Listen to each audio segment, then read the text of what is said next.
Hello everybody, welcome to CGTN social media platforms. I'm Silkina Ahluwalia, CGTN's correspondent based in Indonesia. If only you could smell what I'm smelling right now. We're in a chocolate factory in Jakarta. We're going to be talking about chocolate, but more specifically Indonesian chocolate.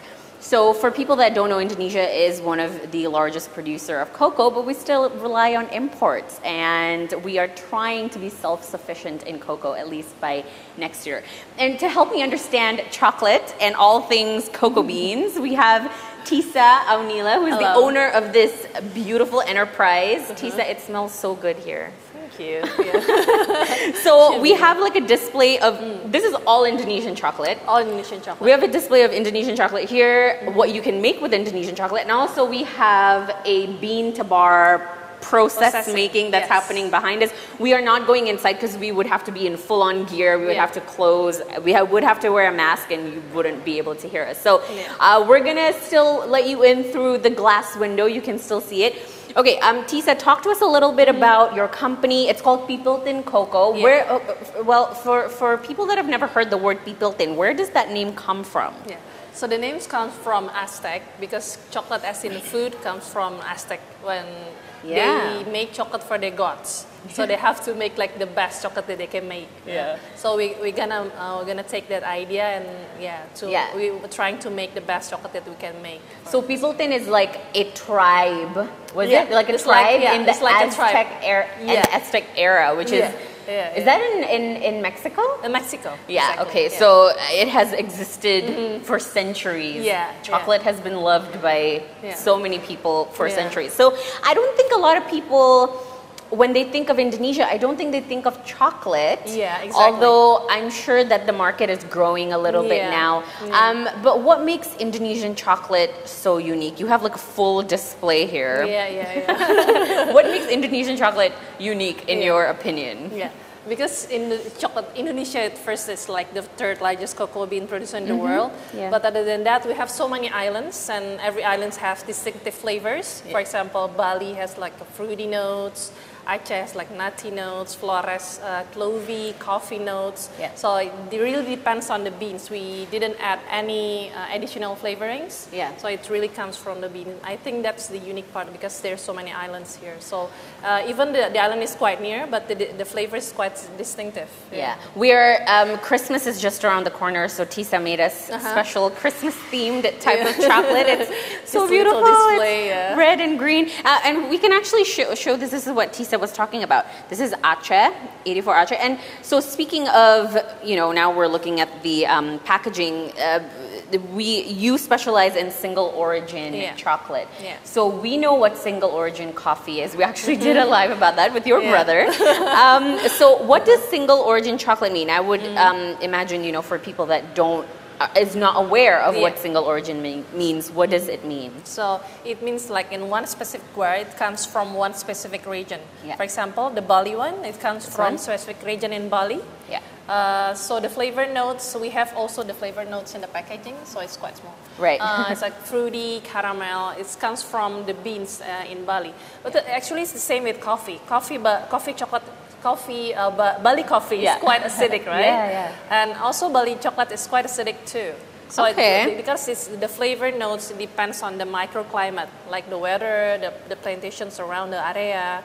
Like that's really interesting. I was about to ask, what makes Balinese coffee fruity compared to Aceh, for example? And we also know that like Aceh coffee is bolder and earthier, exactly. I guess. So the chocolate is also bolder and earthier. Yeah. And these, so for anybody that does not know what cocoa beans look like, this is what it looks like. Yeah, this is the beans. So, right here. Basically, we only take the middle of it. Yeah. So can I try doing that? Yeah. Oh wow, it's actually easy. It's 100% cocoa. I can eat this. Yeah, you can eat this. I'll we try make chocolate out of obviously nibs. tastes. Yeah, it's quite bitter. It's a superfood now. The antioxidant is higher than tea. It's sour. It's sour, yeah. It's sour too, yeah. So this is before, obviously you add the cocoa butter, sugar.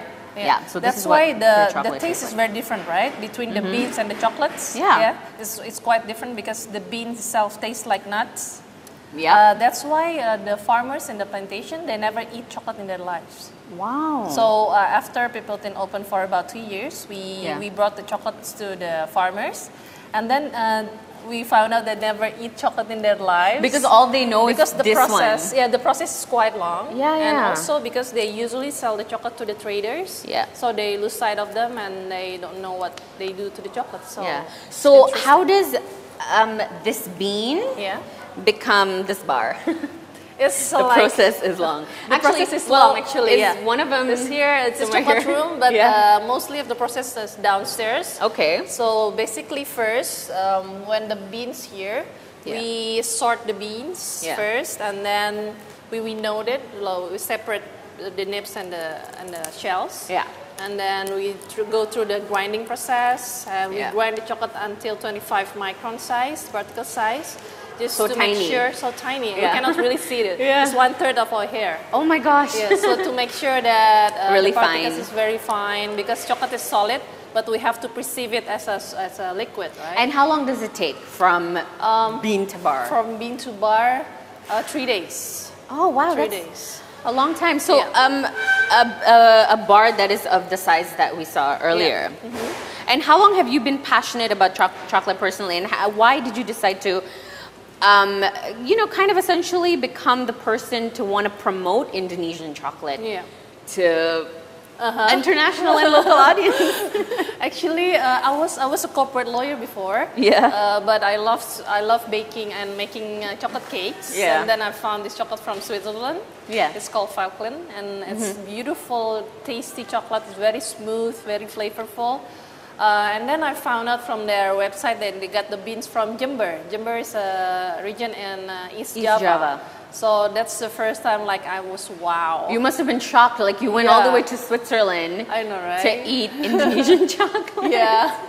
It's crazy. So then you decided. And they have it for the Grand Cru collection, the creme of the creme collection. So I was quite surprised, and then by that time, there's no Indonesian brand, chocolate brand introducing single origin premium chocolate. Yeah.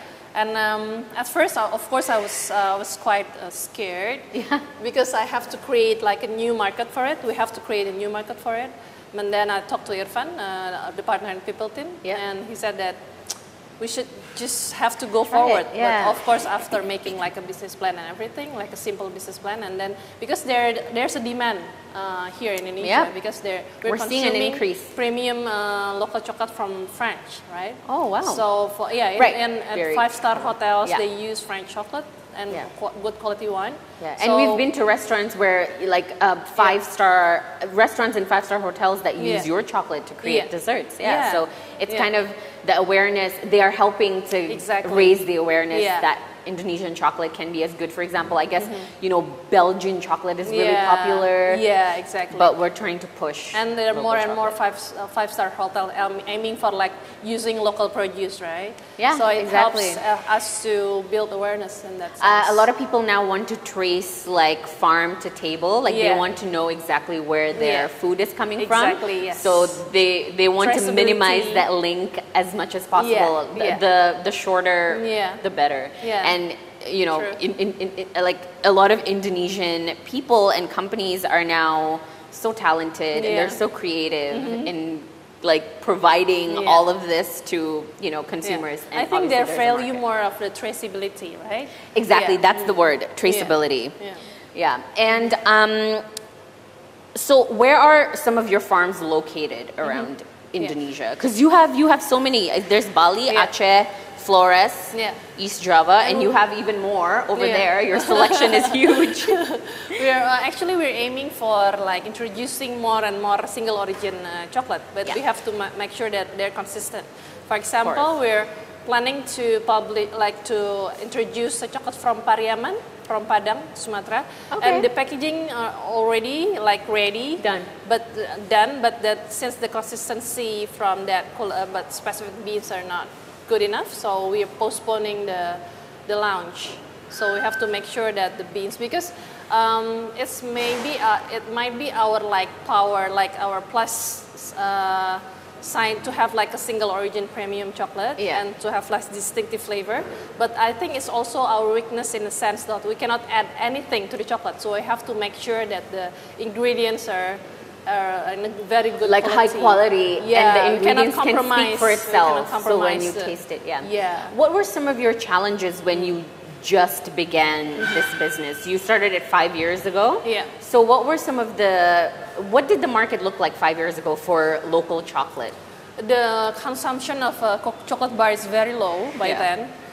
So we have to make sure how the best way to introduce the chocolate. So we open a chocolate cafe. Yeah. So it's a full service on chocolate restaurant. We have like avant-garde kind of desserts. Yeah. Like we make tabanan beach in a plate. Like we have the I've bubbles tried that and one. everything. Yeah. It's like different textures. Yeah, it has plate. like 18 ingredients in one plate. Wow. So everything chocolate but different textures and everything. So we kind of introduce desserts because it's more common for our Indonesian. So they eat our desserts. Easier for them to digest. Digest, exactly. So by the dessert, they taste our chocolate and they don't really believe that it's Indonesian chocolate. Yeah. Because the name itself is not so Indonesian, right? It's Mexican. Oh, is it Mexican chocolate? No, it's not. But it's from the desserts and everything. And then we slowly comes to introducing the bars. Yeah. And they starting to accept the flavors and the distinctive flavor of each single origins. And also we introduce like a flavored one. So we have like sea salt almond mixed with Bali chocolate, and we mix the coffee bean, we grind it with chocolate. Yeah. So we did like. So you have like a variety of flavors, and of course, I would think packaging plays a really big role as well. Exactly. Yeah, because like we just had a live about this, but people like to see things that look beautiful, and they like to share it on their social media, and that probably helps to kind of get the ball rolling. Because the first time our packaging is not like this. Okay. It's like very plain, like a hardboard brown. Because we want to make sure that this is like a premium chocolate. We want to. And you wanted to go into the minimal type of packaging. Very minimal. Yeah. It didn't work. It didn't work. No.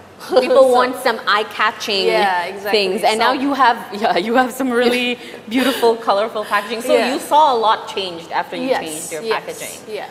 Exactly. Yeah. And I was reading an article that basically said that the Indonesian government wants to push like millennials into cocoa farming. I mean, I'm sure when you started there were not a lot of local chocolate companies, but now we're seeing so many different companies just popping up. What do you think about that? Like, has the market changed drastically, like this year, compared to before? Actually, it's not drastically, but it's changed. It's changed quite a lot. In the sense that there are more and more chocolate companies, like local chocolate companies, using single origin chocolate to introduce their chocolates, and it's good for us because the penetration is easier. Because they're opening the market, right? So there's a lot of us, so it's easier to introduce, to build awareness to the people, to have like local chocolates. Yeah, and I think in general, the Indonesian government wants younger people to tap into the agricultural industry, not just cocoa farming, but in general, just farming. Basically, to not think of it as not cool or an old-fashioned type of like, oh, this is what my dad used to do, I want to do something bigger. But actually I think things like urban farming is now becoming so huge, which is good because Indonesia needs the younger generation to care, because this is where our food comes from. Exactly. So we need somebody to enhance that industry and to help that industry. So it's good that they're also trying to include cocoa. Yeah, sure. And like you mentioned, Indonesia is the third largest cocoa producer. Yeah. But we still obviously import some of them. We're not self-sufficient. Yeah. And you mentioned that not a lot of people know that Indonesia makes good chocolate. True. Which is why when I met you 3 years ago and I tried your chocolate, I was so excited and I started telling everybody about it because, I'm proud of my country's chocolate. But what makes a good chocolate for you? What is the definition of a good chocolate for you as a chocolatier? Oh, okay. The first one is being the texture, I guess. The texture, the melting sensation because there are two types of chocolate exist in Indonesia. Yeah. Like they call it compound chocolate and couverture chocolate. So couverture chocolate is made of like the nibs. Yeah. So the center of the bean, we call it nibs, and it contains like 50% butter and 50% powder. Yeah. But the butter we also use for lipstick. Right. So our lips, and like beauty. Like beauty, yeah, because it's Body the lotion. moisture, it's high, it has like high moisture level. I've heard of like cocoa butter Yeah, right. beauty products. Yeah. So because it has two functions, so the price is quite high. So most chocolate producers, they substitute the cocoa butter with vegetable oil to have like a lower price. So 80% to 90% chocolate in Jakarta is compound chocolate actually. So it's not real and chocolate. real chocolate. Yeah. So we're trying to make sure that the market understand it's okay to eat the compound, of course. So we don't discredit them or whatever, but we have to know what we eat. Right. That's the point. Yeah, and it's like if somebody, for example, eats a compound chocolate and does not have a good experience with it, not to, categorize it as Indonesian chocolate sucks because they have not tried like pure cocoa butter chocolate. What makes chocolate is like famous in the world because the melting sensation of the cocoa butter. So the cocoa butter itself, it melts in our body temperature. That's why they use it for lipstick because in solid, like at room temperature, it's solid, but like coconut apply oil. we apply it, it's like melt, right? Yeah. That's the sensation of a real chocolate. If they eat compound, they won't get that sensation. Right. So cocoa butter, in general, the one that you put on your body, obviously not the one that is already inside a product. Don't eat that one. But in general, it's edible, right? Before you add any chemicals for the beauty products or anything. So cocoa butter in general is edible. So in the 5 years that you've had this business, which would you say is your most popular product? Which is the best seller product that, so we kind of understand what Indonesian local market actually enjoy. For the Indonesian local market, so the best selling one is 60% Bali. Okay. It's not too dark because we usually eat like, we have sweet tooth, right? Yes. We don't really used to eat like dark chocolate. Yeah. And for the flavored one, the best selling one is sea salt and almond. Yeah. So good. Because I think when you put with chocolate, it's just I was just going to say, because it's like you have the salty notes and the sweet notes and the bitter notes. It's like, it touches all the sensories. But it's different for example, in Japan. They prefer the Flores one. Okay. We started exporting to Japan 2 years ago. Yeah. The Flores one is quite a favorite because it has distinctive flavor from all the chocolates in Japan. Because chocolates in Japan, usually they take the beans from Africa because it's near from their factories so it's quite distinctive. So they like different flavors and notes. Yeah, we were talking about this earlier. You were telling me about the chocolate market in Japan, which was so new to me. I had no idea that the people over there enjoy chocolate. So would you say that the market in Japan compared to Indonesia, Japan is more? It has grown a little bit better and it's more saturated. Yes. Compared and it's to in their culture to eat chocolate, I think. Okay. For example, as I mentioned before, for Valentine's Day, it's in the culture to give chocolate from woman to man. And then 1 month later, they call it for White Day, and the other way around. So it's quite interesting. Yeah. So it's like it becomes a part of their routine. It's like their cultural routine, and we don't have that in Indonesia yet. It's not. Nobody would really go to a convenience store and be like, I'm gonna buy chocolate as snacks because it's not. That's why we are like trying to change. Like we want to capture our own market, right? So we're trying to innovate to make the chocolates more like easier to digest.